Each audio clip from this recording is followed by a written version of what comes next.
Emma O'Toole's father left her family not once, but twice.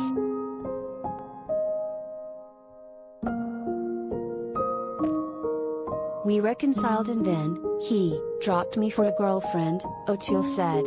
She grew up without a father figure, with a fear of rejection taking his place. This fear continued into adulthood. I am a freelance yoga teacher, so getting clients, and when clients don't renew, I will take it personally, she said.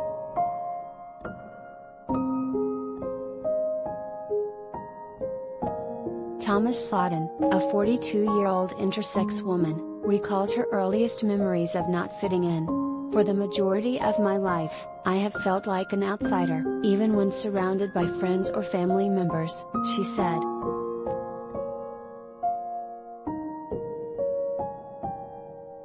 And Zurla Cervelin, a 28-year-old digital entrepreneur, struggles with both rejection and feeling proud of herself. She believes this is because of previous trauma. No matter my big achievements, I always felt like a failure. Nothing was ever enough, she said. I always wanted to impress others and was terrified of public embarrassment.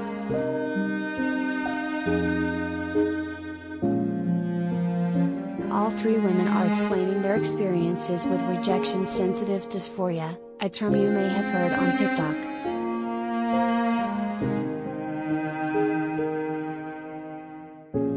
Dr. William W. Dodson, a psychiatrist specializing in ADHD, coined the phrase about 5 years ago, and researchers have since looked into the phenomenon in more depth. While Dodson said it's often an overlooked part of ADHD, you don't need to have ADHD to struggle with it. On TikTok, the hashtag has over 25 million views.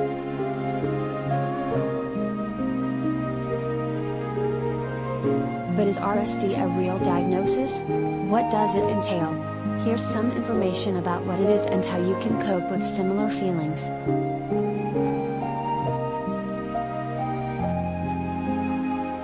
What is rejection-sensitive dysphoria and what are the signs your sensitivity is affecting your mental health?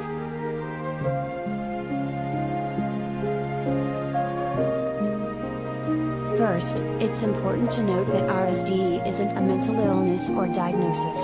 It's a non-clinical term that helps to describe a myriad of symptoms related to an extreme fear of rejection that causes distress and harm to the beholder and, subsequently, their relations, explained Angela Karanja, a psychologist and expert on parenting teens who founded Raising Remarkable Teenagers.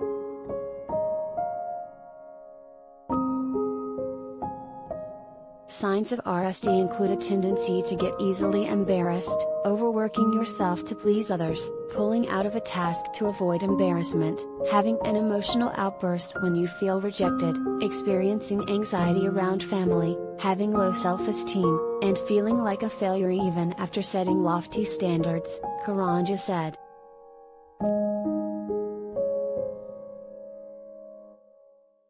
But rejection is hard on all of us. So what's the difference? Or how is this phenomenon separate from social anxiety?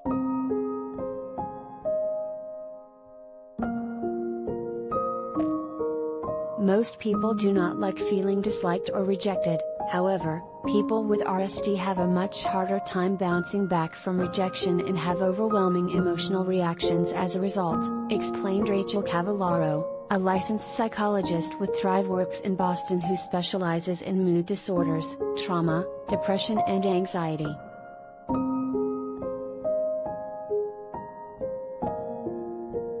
The difference is that with social anxiety, the emotional reaction is more so in anticipation of the social interaction, whereas RSD is in the aftermath of the interaction, Cavallaro continued.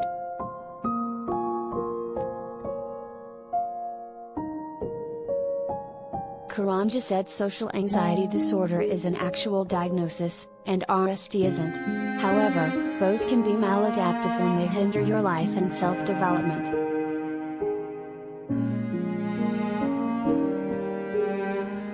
How to cope with rejection-sensitive dysphoria.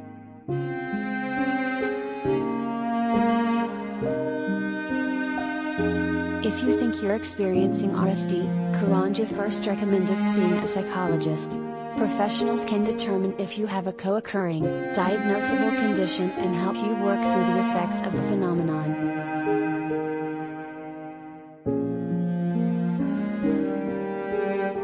On your own, you can also challenge your negative self-talk by practicing the 4 C's, according to Karanja.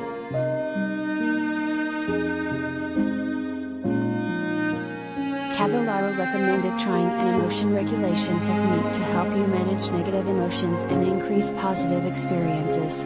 It's about understanding your emotions, reducing your vulnerability and decreasing your suffering. A major part of emotion regulation is self-soothing. Some examples of activities you can try are aromatherapy, looking at nature, listening to music, drinking tea and using a weighted blanket.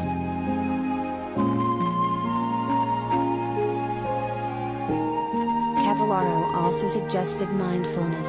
Consider doing a breathing exercise, such as inhaling and exhaling for 4 seconds while noticing how your body feels, or progressive muscle relaxation, tensing and releasing your muscles one group at a time. In fact, progressive muscle relaxation helps to train the body to relax, and turn off the fight or flight response, Cavallaro said.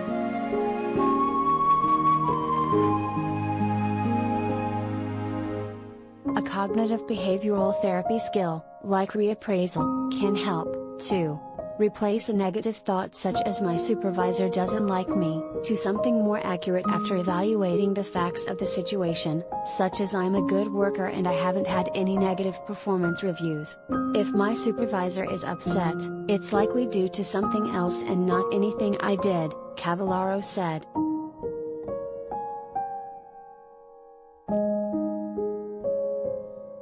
Otula has worked on changing her perspective and can confirm how helpful it is. She realized she can't please or be compatible with everyone, and that's okay. Be aware of what the negative thoughts can do to the body and change it, she said. This has been my saving grace.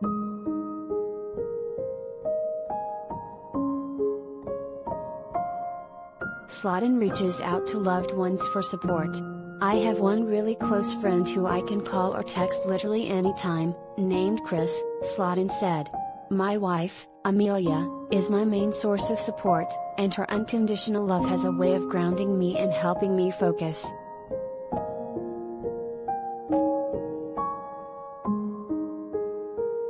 Cervellin turned to helpful books, a job in sales to help her build a strong character, and healing practices for her mental health.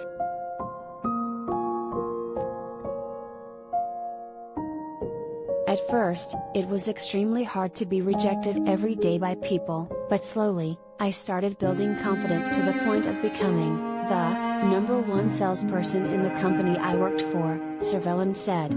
I started my business once I felt confident enough and started looking at rejection as feedback and redirection that will help me grow.